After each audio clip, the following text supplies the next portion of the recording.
Эми мурда сизди ушул оппозицияда жүрдүңүз. Кайсы бийликтин тушунда болбосун өзүңүздүн оюңузду так кесе айтып турдуңуз. Анан акыркы учурларда ушундай саясий бир билдирүүлөрүңүз да азайып кетти дегендей. Анан каякта жүрөт экен, эмне кылып атты, бир сурачы дегендер көп да. Бул билдирүүлөрдү азыр чыкпай калганыңызга эмне себеп?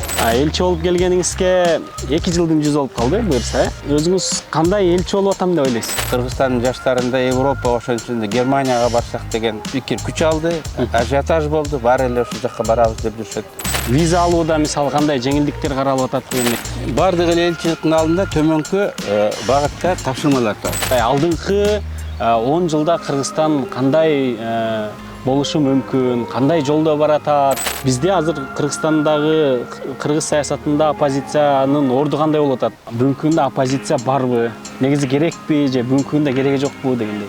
Эми Сиз ушул бүгүнкү бийликтин кылып аткан, жүргүзүп аткан саясатына кандай баа бересиз?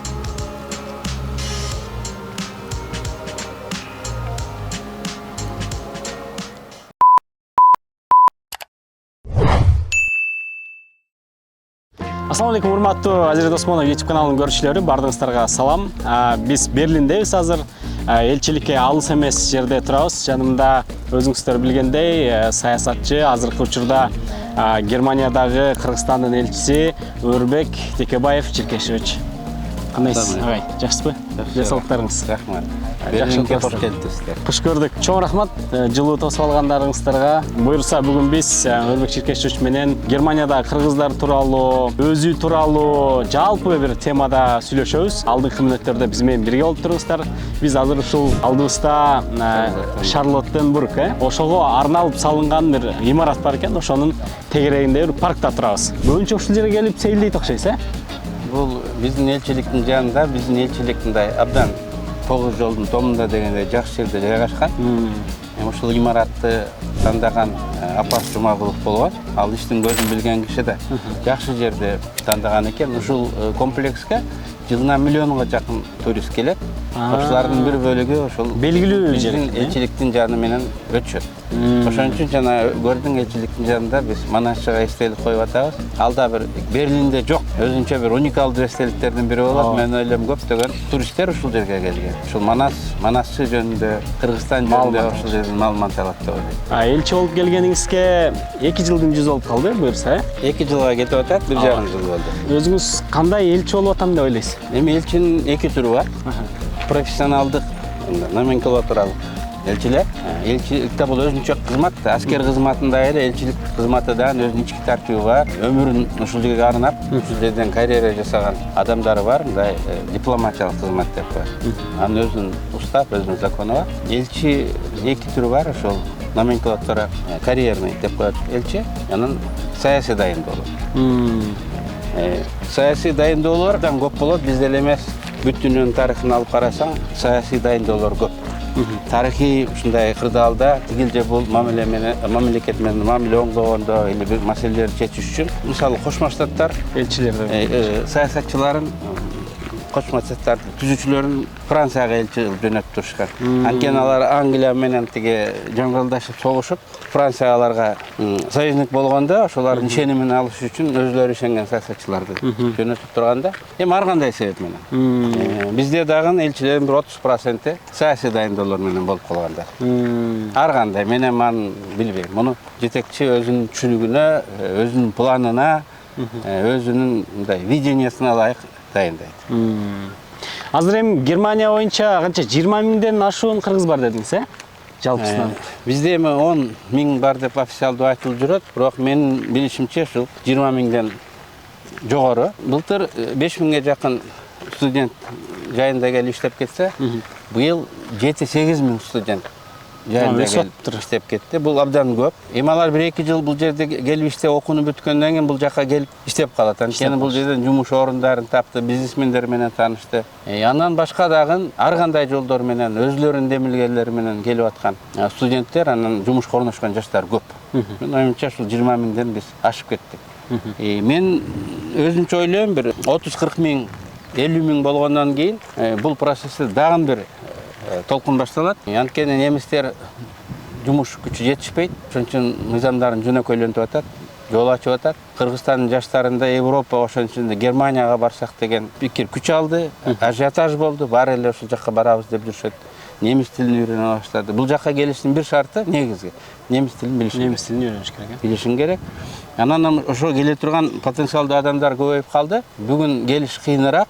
Бирок 20-30 миң кыргыз болуп калса, кыргыздар өзүнүн туугандарын, тааныштарын чакырып алып келет. Мен бир кызды билем, Айзада деген. 25 тууганын алып келип, окутуп, ушул жерден профессия берип, жумушка орноштурганда, анан эгер кыргыздар 20-30 миң, 40 миң болсо, эми алардын ар бири 5тен тууганын чакырып алып келсе деле бир нече жылдын ичинде бул жерде бир 100 миңдей Кыргыз болуп калат. Кыргыз болуп калат.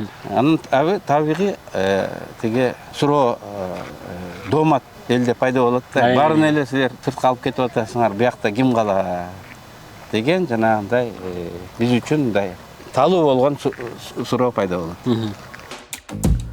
Карасаңыздар туугандар, ушул Этномедиа деген тиркемени кыргыз жигиттери чыгарган.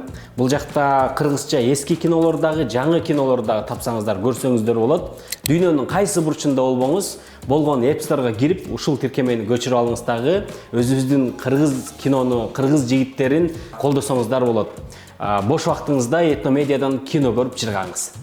Азыр ушул элчиликте кандай долбоорлор ишке жүрүп атат? Мисалы, буга чейин көрүп калды эле ушу жаңылыктарга чыгып аткан жумуш ордун орноштуруу боюнча бул жакта иштерди алып барып атасыздар. Студенттер үчүн кандай долбоорлор жүрүп атат? Виза алууда мисалы кандай жеңилдиктер каралып атат дегендей. Көпчүлүк ошол мен кече күнү өзүмдүн Instagram баракчамда опрос кылгам. Өрбек Черкешевичтен интервью алам, кандай суроолоруңар бар дегенде, ушу көпчүлүк жаштар виза маселеси боюнча, окуу боюнча, анан жумуш боюнча дагы аябай көп суроолор беришти. Кандай долбоорлор болуп атат азыр? Бардык эле элчиликтин алдында төмөнкү багытта тапшырмалар турат. Саясий мамилелерди, байланыштарды күчөтүү, өзүнчө. Соода экономикалык мамилелерди күчөтүү. Ошонун ичинде Кыргызстандан товар, кызмат экспорттон. Инвестицияны күчөтүү, технологияларды алып келүү. Анан 5-нчи болуп, жаштарга билим алганга, тажрыйба жыйнаганга жол ачуу.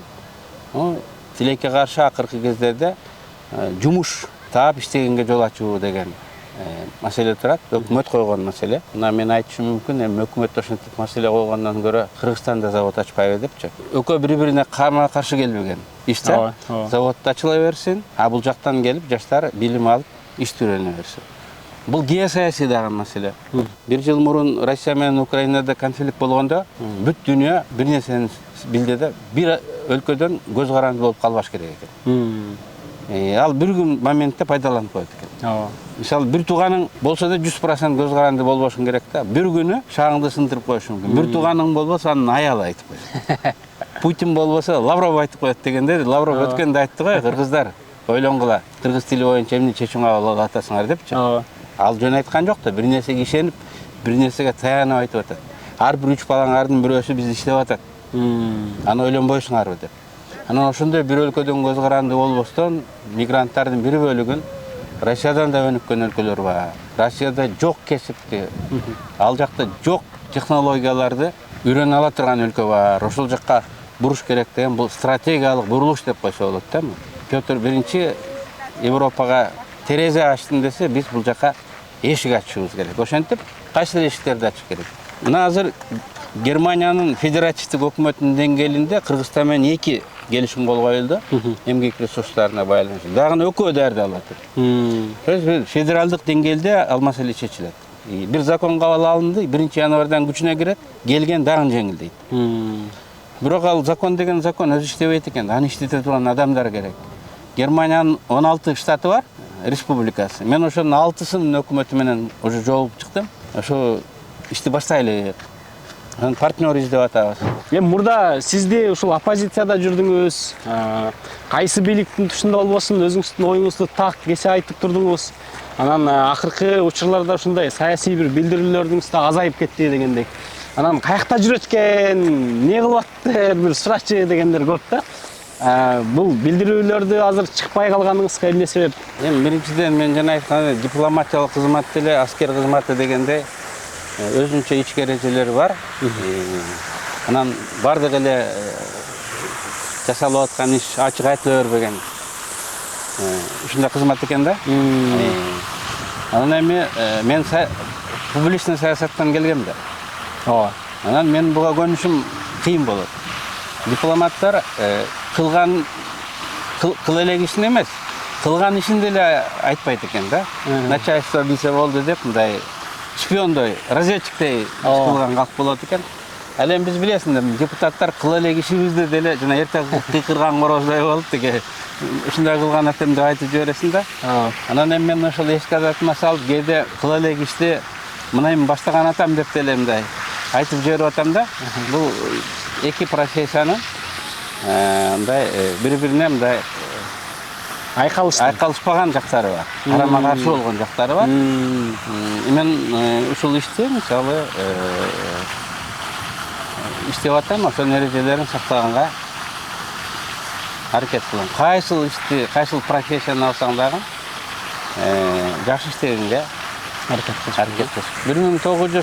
1994-95 жылдар Ак үйдүн жанында турсам, Бекмамат ака келип калды. Бекмамат Осмонов. Ал кезде ошо Акаев менен конфликттешип жүргөн учур эле. Анан мага айтты: "Ука, сага айтып коеюн, сенин кемчилдиктериң көп. Бирок алар бийлик келгенде жоголо турган кемчилиги. А бул калем-каш", Акаев ошентип коет эле. "А бул калем-каш бийликти коргулуп атат. Бийликти көркүнө чыгарыш керек" деп айтты да. Ошо азырга чейин эсимде бар. Любой профессияны көркүнө чыгарыш керек. Сен өзүң ишиңди, мен өзүм ишимди, көрүүчүлөр ар ким өзүнүн ишин көркүнө чыгарып турганды ыракат менен иштесе, биз немистерден кем болбой жашайбыз. Өнүгөбүз. Бар эми сиз буга чейин баардык мындай окуяларда өзүңүздүн оюңузду билдирип, өзүңүздүн бир тарапташтарыңызга түшүндүрүп айтып келгенсиз. Анан мындай бир учурда айткыңыз келет болуш керек. Айтпадым мен. Сүйлөгүңүз келип. Ооба, сүйлөгүм келет. Жанагы жомокто айтылгандай, мындай сууга келип сүйлөп аласың да. Тамаша. Мына бул жака келгениме 3 күн болуп калды буюрса. Келгенден бери мен дагы имараттарын карап, көчөсү ушул инфраструктурасын, мындай немистердин жашоосун карап, Кыргызстан менен салыштырат экенсиң да баары бирчи. Анан бул немистерден эмне алышыбыз керек биз? Сиз көргөн, билген мындай кандай жактарын үйрөнүшүбүз керек? Эми адамдын бир эле сапаты жакшы десең да болот, жаман десең да болот. Ооба. Мисалы немистер жөнүндө айтып калат тамашалашып. Балдары же ата-энелер эскертпей балдардын үйүнө конок келип калса, айтып келбейсиңер, биз силерге эсептеп тамак жасабадык элек деп мындай.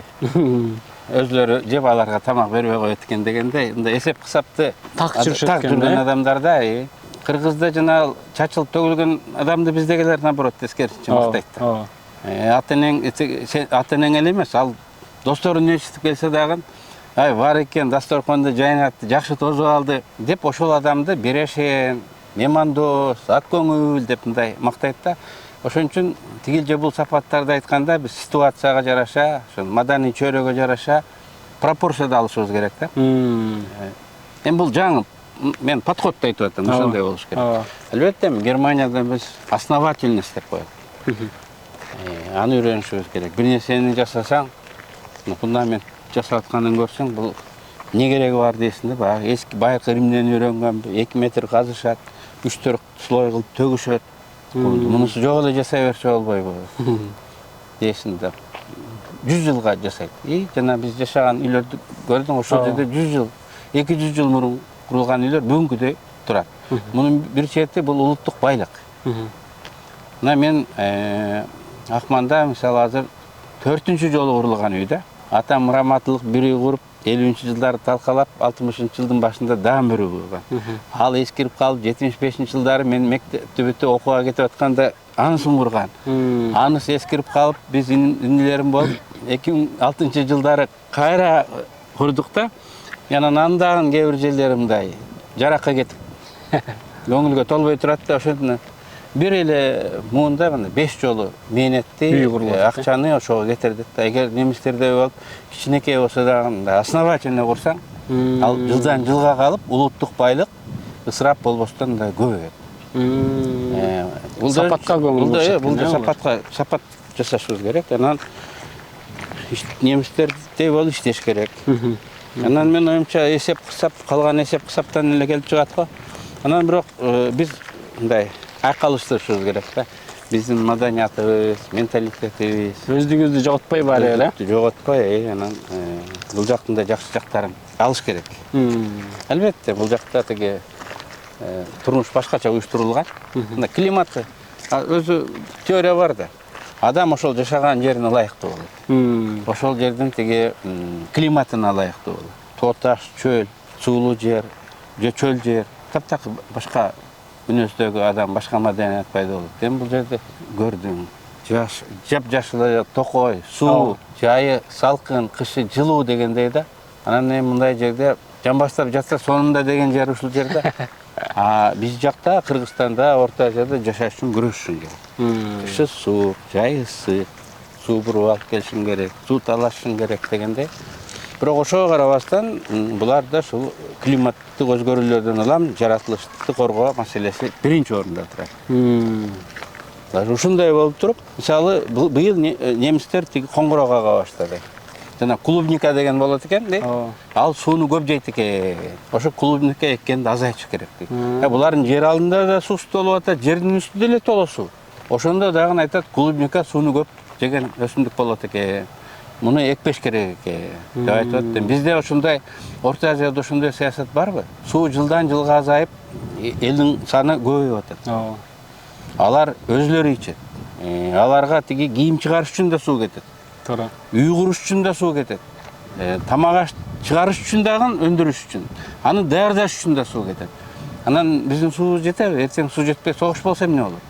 Ошону биздин 5 мамлекеттин жетекчилери ойлонуп, анан ошого жараша экономиканы мындай кайра түзүп чыгыш керек. Немистердей болупчу, бул сууну көп жейт экен, муну азайтыш керек.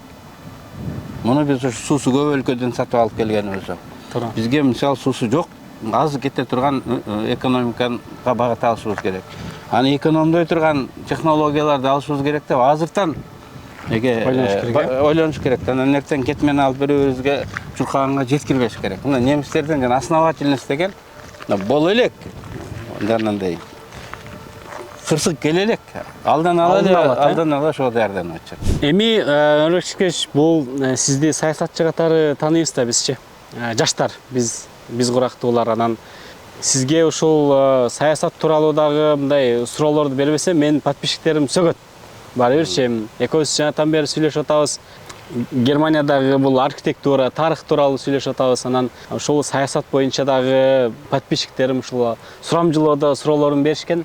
Ошол суроолорду да бербесем, туура эмес болуп калат деп ойлойм да. Мына бизде эми буга чейин сиздин сөздөрүңүздө, сиздин кайрылууларыңызда көп эле мына буга чейинки бир 5-10 жыл мурунку кайрылууларыңыздын көбү, прогноздоруңуздун баардыгы мындай көпчүлүгү туура чыгып келген да. Ушундай суроолорду беришиптир. Мындай алдыңкы 10 жылда Кыргызстан кандай болушу мүмкүн, кандай жолдо баратат деген суроолорго бир өзүңүздүн дагы бир көз карашыңызды, прогнозуңузду айтып кетсеңиз.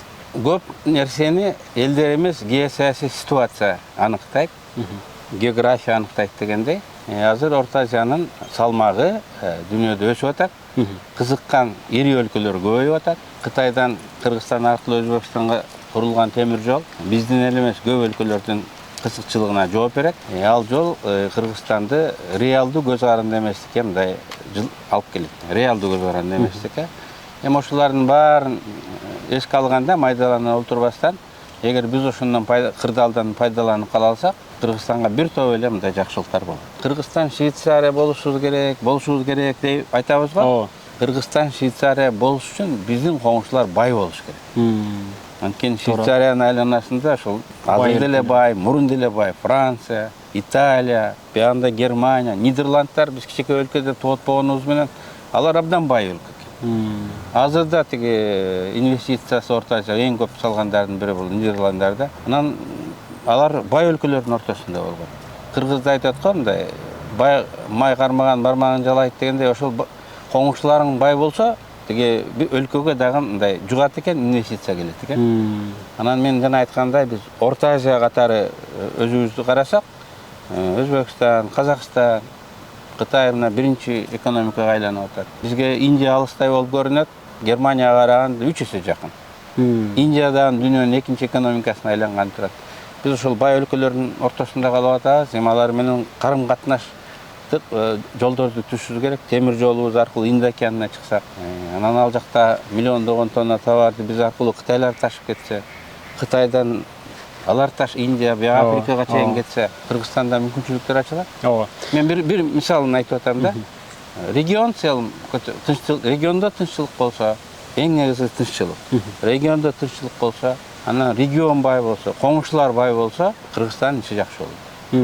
Бирок ошол кырдаалдан пайдаланышыбыз керек. Ошол бай региондогу артында эмес, мындай алдында болгонго аракет кылсак. Буга чейин азыр темир жол деп калбадыкпы? Темир жол тууралуу эми менимче көп эле ошо кыргыздар азыр темир жолдун курулса кандай пайдасы көп экенин билип калышты. Анан анын курулбай тургандыгын дагы мындай себептерин көпчүлүгү билип атышат да. Анан кандай ойлойсуң, бул азыркы бийлик ушул мына темир жолду баштадык буюрса деп буга чейин айтышты, долбоорду баштап атабыз деп атышат. Канча жылда же болбосо мындай ишке ашыра алышабы? Буга чейин бийлик бул нерсени ишке ашыра албай келди да. Мен жана айтканда, геосаясий кырдаал ушул проекттин ишке ашышына шарт түзүп турат. Мурун ар кандай тышкы таасирлерден улам бул проектке бут тосулуп келген. Ооба. Бүгүнкү кырдаал биздин мамлекеттин жетекчилерине мындай шанс берип атат.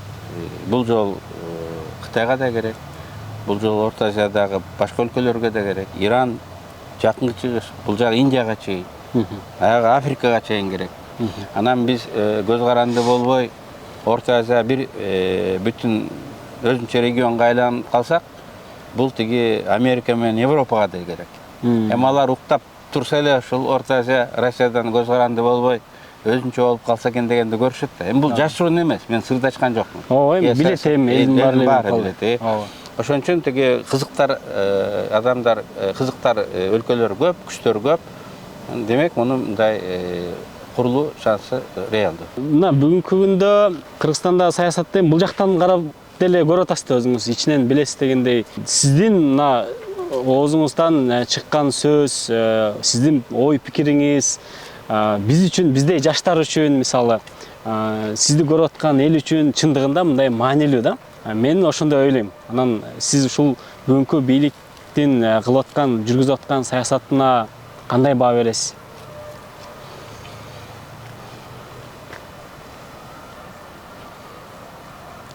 Мен 2 жыл мурун биздин замандын каармандары деп бир 3 инсанга, Отунбаева, Шеримкулов, Эркебаевдарга мындай баа берип, мындай айтып жатып, бир формуланы айтканда, жакшы нерсени төмөндөгү формула менен аныкташ керек экен. Ден Сяопин айткандай. Жаманынан жакшысы көп деп. Анан кайсы бийлик болбосун, биз иштин жыйынтыгын карап туруп, мындай жакшысынан жаманынан жакшы көп болсо, жакшы деп баа беришибиз керек.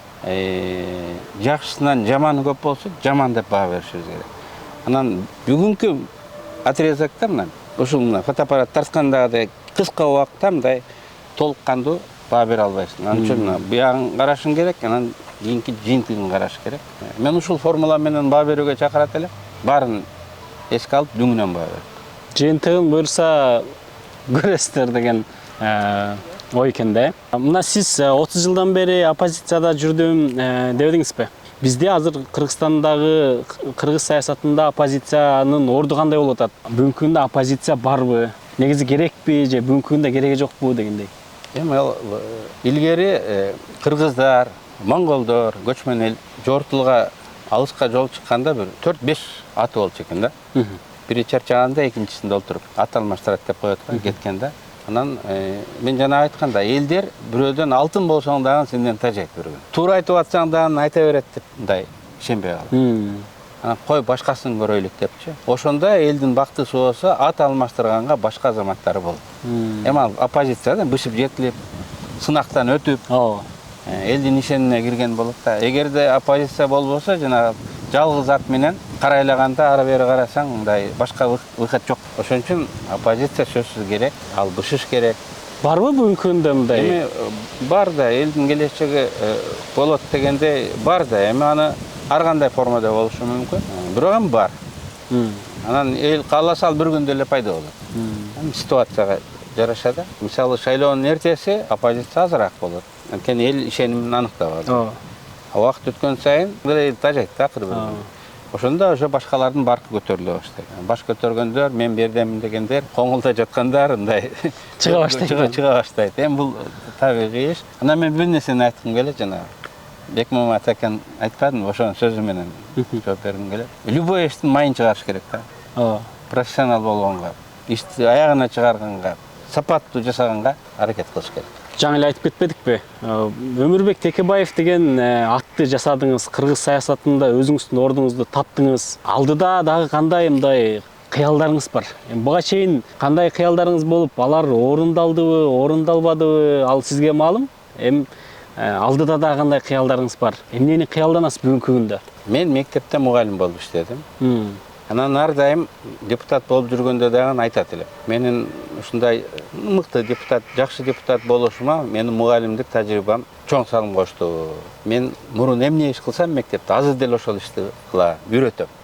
Балдарды үйрөткөндөй эле тиги депутаттарды үйрөтөсүң, шайлоочуларды үйрөтөсүң. Үйрөтмө. Мугалим дегенде түрктө үйрөтмөн деп коет. Үйрөтмө. Анан дегенде мен ошол умтулуп азыр деле бар да, мен мындай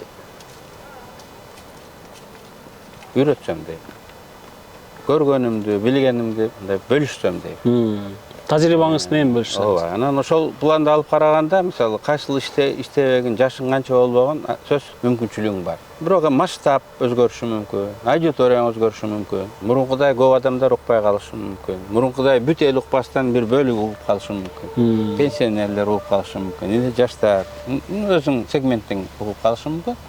Бирок сөзүңдү угуп турса, оюңду сыйлап турса, сурап турса, андан өткөн мен оюмча мындай сый жок.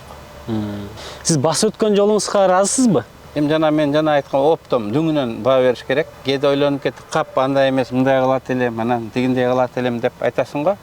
Бирок эми дүңүнөн караганда, эми ушундай болуш керек эле, ошондой болду. Жаманы, жакшысы, ысык, суугун баарын кошуп туруп караганда, албетте мен мындай турмушка тагдырыма ыраазымын. Ар бир адам менин оюмча ошондой болуш керек. Эгер тагдырга ыраазы эмесмин деген адам, ал мен бактысызмын деп мойнуна алгандай эле болот. Мына биз саясат деп атабыз. Сиз бул Кыргызстанда 32 жыл болсо, ушул жылдар аралыгында боош кыйыш, ар кандай учурлар болбоду Кыргызстанда деле тагдырында. Анан мунун баардыгында сиз катышып келе жатасыз. Анан сизди ушул Кыргызстанда бир 3 саясатчы деп айтсак, анын бирөөсү сиз деп билебиз да, жаштар. Анан эми азыркы учурда мына саясатчы болот элем, алдыда ушул бир Кыргызстан саясатында кызмат кылат элем деген жаштарга саясатчы катары бир кандай кеңештериңизди бересиз? Саясатчы деген кандай болуш керек?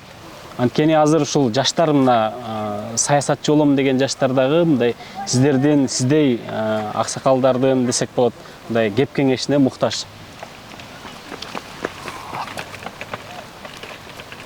Биринчиден жакшы окугула, билим алгыла, талыкпай, чарчабай иштегиле деп айтам.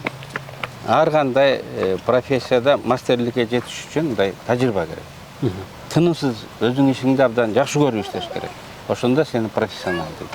Ошондо саясатта дагы мындай профессионал саясатчы пайда болот. Профессионал деген акча таап, тамак таап жейин формасы эле эмес.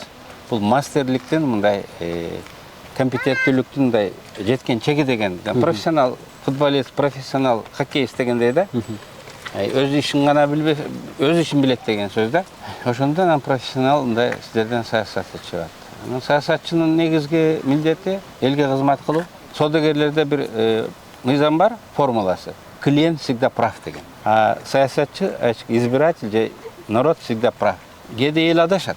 Туура эмес чечим чыгарышат шайлоолордо. Туура эмес тандашат. Бирок утканда, утулганда жанагы эреже менен иштеш керек. Народ всегда прав. Туура чечтиби, туура чечпедиби элдин чечимин мындай сыйлаш керек. Мыйзамды сыйлаш керек. Анан элдин пикири менен мына иштеш керек. Блогерлер бүгүн элдин пикири менен иштеген өзүнчө искусствого айланып барат. Ооба. Мурун биринчи кнопка дегенде ушул телекомпания кимдин колунда болсо ошол элди оңго солго буруп турат эле. Азыр ал монополия жок. Ооба. Мурун кара яшик деп бир эле КТРдан көрсөк, азыр анын монополиясы жок. Каалаган адам телефондон алып өзүнө жаккан блогердин же саясатчынын каналын көрө берет. Бул оюнун эрежесин, жашоонун эрежесин таптакыр өзгөрттү. Коомдук пикирди бизде манипуляция деп коет. Коомдук пикирди өзгөртүү же сактап калуу үчүн эбегейсиз көп усилия. Ошонун ичинде финансы, Ооба. убакыт, адамдын саны, жана фейктер дегенде көп болуш керек. Көп керек да. Бул абдан мындай татаал иш болуп калды. Азыр бүтүн дүйнө, Америкасы өзүнчө, Кытай өзүнчө, Россия өзүнчө, Украиндар өзүнчө, өзүнүн эле калкын эмес, дүйнөнүн калкын эмесин ары бери өзгөрткөнгө аракет кылып атпайбы пикири. Акты кара деп, караны ак деп кээде ишендирип коюп атышпайбы. Мына ушундай кезде ар бир адамдын жоопкерчилиги күчөйт. Анан ошол коомдук пикирди менен иштөөнүн мастери болуш керек саясатчычы. Анткени саясатчы эл менен иштейт, анын пикири менен иштейт.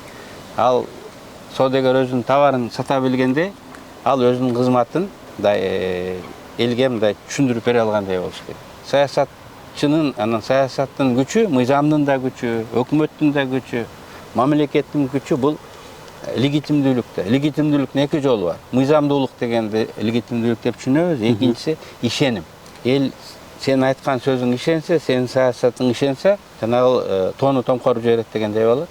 Эгер сен багам бардай туура сөздү айтып турсаң дагы эл ишенбей турса, булар айта берет десе, бир кадам жылбайсың. Башта элең деле ар ким ар нерсе деп мындай айтып чыгат. Болбойт, тигиндей мындай деп жанан жыйынтык чыкпайт. Ошон үчүн урматтуу жаштар, элдин пикирин билишиңер керек. Анын пикирин билиш үчүн элден түбөлүк алдай албайсың да. Ошо элдин кызыкчылыгын билип, ошого мындай керекке жарагандай болсоң эле эл бир күнү болбосо бир күнү мындай азамат ушулардын айткандай кылыш керек деп өзү эле чечим чыгарат да. Анан кыска убакытка манипуляциялаймын, азыр ушул маалда тиги пайдаланып кетейин. Саясаттан да жасашат, бирок ошо менен эле саясатчы болуп кетем десең, анда мындай жаңыласың да. Туура. Ушул саясат боюнча агайдан сабак алсак болобу? Кандайдыр бир сабактар өткөрүлөт бекен? Сиздин мындай тажрыйбаңыз менен бөлүшөт бекен? Бардык жумушта устат шакирт деген болуп турбайбы? Ооба, мен болот, конечно. Бирок мен тиги Алтынбек Рамадыл Чыныбайга айтканда, аларда үйрөтүңүздөн үйрөтөм силерге. Бирок 2 же 3 жолу анга түртөм. Анан аман калсаңар, анан үйрөнгөн болосуңар. А так үйрөнбөйсүң. Чын эле адам башынан өткөрүп, кыйналып тиги болмоюнча үйрөнүш кыйын. Анын үчүн да чогуу жүрүш керек да. Жөн эле бир лекцияга келип, коуч дегендер көбөйүп кетти азыр. Ошентип сүйлөп, андан деле үйрөтсөң болот, но өзү кошо жүрүп, илгери сен айткандай шакирттер, акындын шакирттери аны менен кошо жүргөн да, комузун көтөрүп алып тура. Ошентип жүрүп үйрөнүшкөн да. Устанын шакирттери аны тешегет менен көтөрүп жүрүп, мындай кошо үйрөнгөн. Конечно, үйрөтсө болот. Анан эми анын көп нерселерди мындай публично айтсаң болбойт. Туура. Мисалы, Бекмамат аканын жанагы айтканын айттым, калем каш дегенчи. Эми акай укса мага эмес Бекмамат акага болот. Туура. Анан бирок дагы анын башка айткандары бар. Мен аны айтсам, Бекмамат аканын туугандары капа болот. Ошону айтпай эле койбоду депчи. Анан керек айтпайсыңбы дейт, ошо окуясы боюнча. Аны айтсаң, тиги Үсөн аканын балдары капа болот. Алар азыр бүгүн бакып тиги парламентте тиги чечүүчүктөр арасында отурат. Интип айтсаң, ким? Масалиев Исхак капа болот. Карасаңыздар туугандар, ушул Этномедиа деген тиркемени кыргыз жигиттери чыгарган. Бул жакта кыргызча эски кинолордагы, жаңы кинолордагы тапсаңыздар, көрсөңүздөр болот. Дүйнөнүн кайсы бурчунда болбоңуз, болгон App Store'га кирип, ушул тиркемени көчүрүп алыңыз дагы, өзүбүздүн кыргыз кинону, кыргыз жигиттерин колдосоңуздар болот. Бош вактыңызда Этномедиадан кино көрүп чыргаңыз. Мынакей достор, биз азыр элчиликтин жанында турабыз. Артыбызда болсо мына кечетен бери курулуп аткан ушул Манас чабаланын айкели. Ушул айкел тууралуу айтып берсеңиз. Манас бул уникалдуу гана эпос эмес, бул кыргыздардын энциклопедиясы. Бүт ушул турмуш жөнүндө, коомдук турмуш, экономика, жаратылыш билген баарын ошол жерге мындай шифрлап жазган. Анан бунун уникалдуулугу бул муундан муунга ооз эки берилип келген. Аны жөн эле баарыбыз айта албайбыз. Ошо Кудайдан талант берилген манасчы деген адамдар пайда болуп, ошолор үзбөстөн, учукту үзбөстөн улап айтып келип атат да, ал ушул кыргыздын улуттук коду. Ошону сырын алып жүрүүчүлөр. Мен өзüm куруп атканда бир сөз айттым. Акыркы манасчы жоголмойун, кыргыз жоголбойт. Манасчы жоголгондо кыргыз жоголот. Физически болушубуз мүмкүн, бирок биз башка калк болуп калабыз да. Башка калк болуп калабыз. Анан манасчынын эстелигин койсок, болгондо дагы жаш манасчы. Илгери манас айтат десе, биз караган чалдарды элестетип, бул эскиликтин белгиси деп билет элек да. Андай эмес экен, азыр 21-кылымда деле жаш балдар манас айтып отурат. Бул жана биздин тиги улутубуздун баалуулугун улап кетет. Ошон үчүн жаш манасчынын койдук. Бул жана укумдан тукумга калат, муундардын байланышы, учугубуз үзүлбөйт. Кыргыздын алаканда бар эл деп коебу, мына ушундай азаматтары бар деп, ушул жаш манасчыга ошондой маани менен жаш манасчынын эстелигин койдук. Манас, анан манасчы. Экөө тең уникалдуу, экөө тең ЮНЕСКОнун тизметине кирген. Манас уникалдуу чоң эпос катары, манасчы өнөр катары. Бул дүйнө таанылган, мына ушул жерде турат. Могул жерде азыр көлдүн стойка бар. Адам келип кнопканы басса, манас айтылат. QR коду бар, ага кирсең, атайын сайттарга кирип, анан Кыргызстан, Манас жөнүндө фильмдерди, тексттерди окуса болот. Анан эң негизгиси мына могул жагы. Могул жакка бронзадан жасалган плиталар коюлат. Бул жагында саймалы ташта петроглиф деген 4-5 миң жыл мурун биздин ата-бабалар деп койлук, ошолордун жазуусу, билими да ушул жакка жазылган энциклопедиясы. Бул жерде Орхон Енисей менен жазылган Манасчы муундардын байланышы деген жазуу турат. Орхон Енисей жазуусу менен. Эмне үчүн Орхон Енисей? Анткени мындан 1200 жыл мурун кыргыздар каганат, империя түзгөн. Кыргыздар империясы бар калк болгон. Алардын өзүнүн жазуусу болгон. Бул дагы биздин тарых. Ошол турат. Бул жагында Кыргызстандын бүгүнкү желеги. Ушунун баары бронзада куюлган. Эртең бөсөгүнү өзүбүз чаптайбыз бул жакка. Баары өткөн, бери өткөн бул жактык германиялык немистер дагы ушул тарыхын угуп, кичине Манастын айтылып аткан үнүн угуп, кызыгып өтүшө тургандай болгон турбайбы, Шарлоттенбургтун жаны жылына миллион турист келсе, ошонун бир 10% ушул жерден өтсө деле, мындай эстелик, мен Берлиндин баары жөнүн кыдырып көрдүм, Германияны. Мындай буга окшогон эстелик жок, сөзсүз буга көңүл бурат. Жакшы. Жакшы салымдыр буюрса. Мынакей биз ушул сааттар аралыгында сиз менен болушунча саясат тууралуу, өзүңүз тууралуу, жалпы ушул Германияда кыргыздар тууралуу сүйлөшкөнгө аракет кылдык. Биздин көрүүчүлөргө бир кайрылуу жасап койсоңуз болот программанын аягында. Азиретке чоң рахмат. Ал саякат кылып Германияны көрөйүн деп эле келбептир.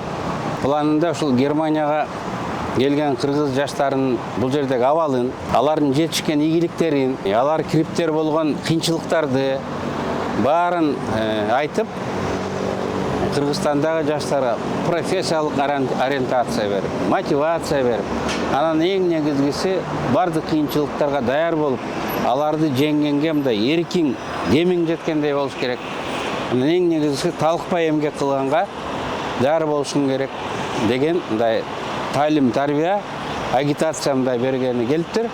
Бул мамлекет жасай турган, жалпы эле биз элчилик жасай турган ишти өзүнө алып атыптыр. Биз мындай демилгелерди албетте кубанып колдойбуз. Сага чоң рахмат, ишиң ийгиликтүү болсун. Чоң рахмат агай. Буйруса ушундай жылуу тосуп алып өзүңүздүн кеп кеңештериңизди айтып, кыргыздар менен бир чогуу жакшы иштерди алып барып атыптырсыздар. Иштериңиздерге ийгилик буйруса күтөбүз. Өлкөбүздөн буйруса бул жакта кыргыздардын да иштерине ийгилик. Görüşкөнчө бул интервью боюнча ушул чыгарылыш, ушул берүү боюнча биз комментарий калтырып, башкалар менен сөз түрдө бөлүшүп кетиңиздер. Сиздерге Берлинден дагы бир жолу салам.